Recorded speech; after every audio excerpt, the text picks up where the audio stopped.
Hello दोस्तों। स्वागत है आपका हमारे यूट्यूब चैनल पर।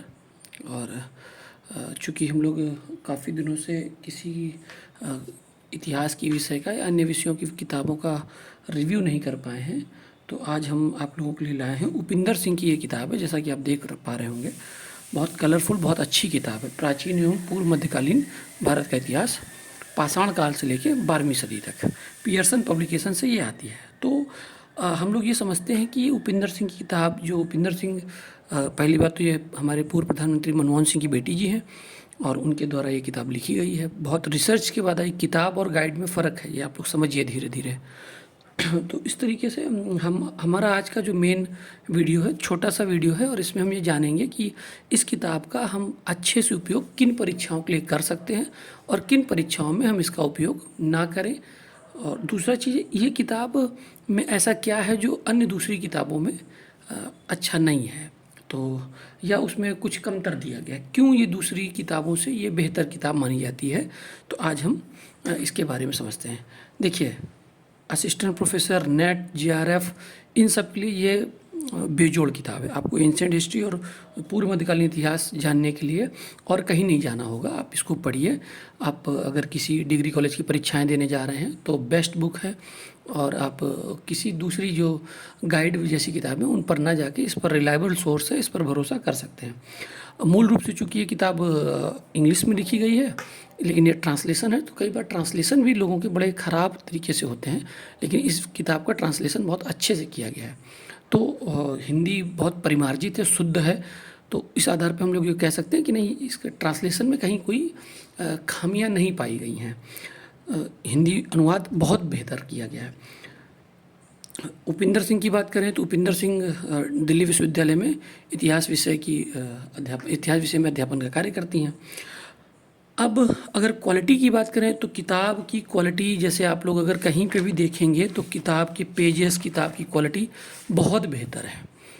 रंगीन है किताब, बहुत कलरफुल है। मैप का प्रयोग किया गया है, कई जगह चित्रों का प्रयोग किया गया है, जो हमें अन्य कई किताबों में नहीं मिलता है। साइज़ बहुत बढ़िया है, किताब का बड़ा साइज़ है, काफ़ी बल्कि किताब है। जैसे अगर इसको हम लोग देखें तो ये लगभग 600 पेज की किताब, 650 पेज की किताब होगी।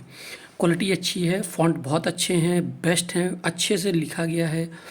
तो कंटेंट भी अच्छा होना चाहिए। अब इसके लिए जैसे अगर सब कुछ देखने में बहुत अच्छा है, लेकिन अगर कंटेंट अच्छा नहीं है तो कंटेंट भी इस किताब का बहुत बेहतर है। लगभग 650-700 पेज की किताब है। तो इस आधार पे मतलब स्टोन एज से लेके ये पूर्व मध्यकाल तक जाती है। तो इससे हम पुरातात्विक अध्ययन भी कर सकते हैं इस किताब से। कई बार हड़प्पा सभ्यता से चीज़ें शुरू होती हैं, लेकिन यहाँ पर स्टोन एज से शुरू किया गया है।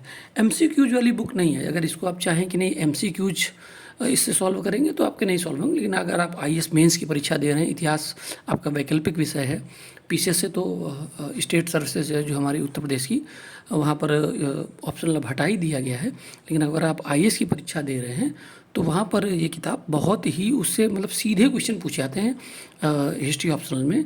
और कई जो इतिहास का अध्यापन कार्य करते हैं यूपीएससी के लिए, जैसे मणिकांत सिंह या अन्य कोई टीचर, वो सारे सजेस्ट करते हैं कि आप अगर आपके पास समय है तो उपिंदर सिंह आप अवश्य पढ़ें। तो एमसीक्यूज वाले जो जितनी भी परीक्षाएं हैं, वनडे एग्ज़ाम्स हैं या पीसीएस प्री का एग्ज़ाम है, तो ये किताब उपयोगी नहीं है, पूरी तरीके से नहीं उपयोगी है। चूँकि ये गाइड नहीं है, ये एक तरीके से पूरा रिसर्च करके उन्होंने लिखा है।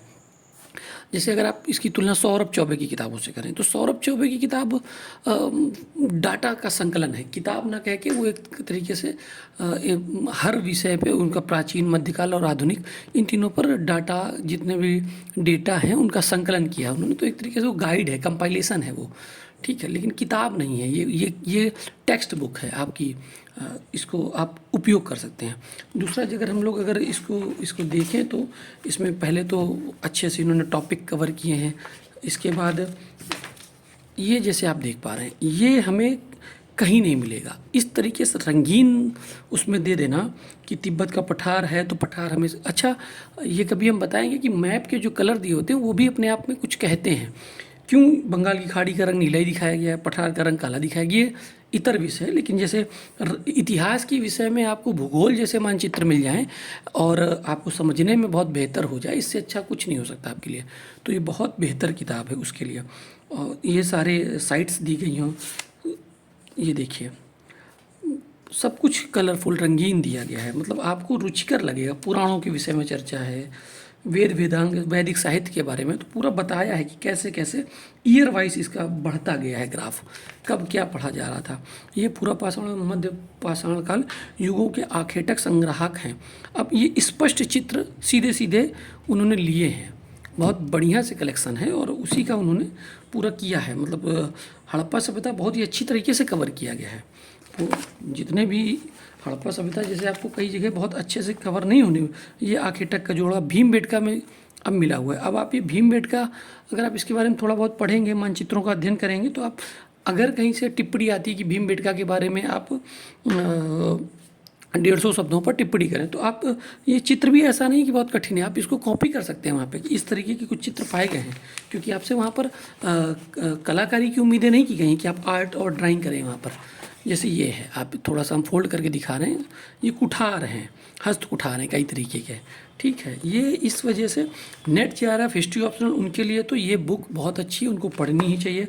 बहुत अच्छे से लिखा गया है। जैसे अगर आप देखें उपासना, आस्था और विश्वास, धर्म और विश्वास कैसे है, तो अगर आप इसकी अगर तुलना अब हम करते हैं अगर किसी दूसरे कार्लिनियन के मानकों का निर्माण कैसे हुआ है, अब इसको हम अगर इधर देखें, अब ये आप देखो कितने बढ़िया से, मतलब रंगीन सब कुछ, ये आभूषण भी हैं, ये औजार भी हैं, किस तरीके से उपयोग होता था।